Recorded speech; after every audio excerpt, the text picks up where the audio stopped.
กินหญ้าสวยอารมณ์ดีแท้วันนี้อ้วนอ้วน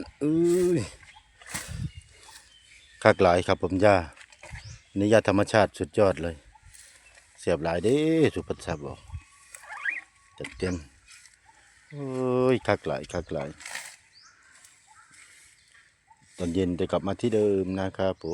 มหญ้าเยอะมากต่อโซ่อีกสัก10 เมตร20 เมตรเนาะสุภาพบอกคักหลายครับผมเสียบบ่เสียบบ่เสียบบ่เนาะเสียบบ่เนาะ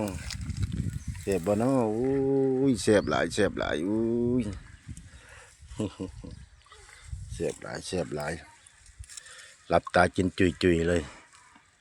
สบายใจแท้เนาะสุพรรษาครับผม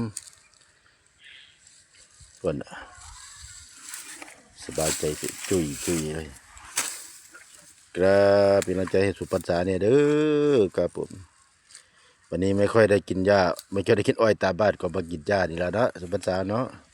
คนเงียบนะครับผม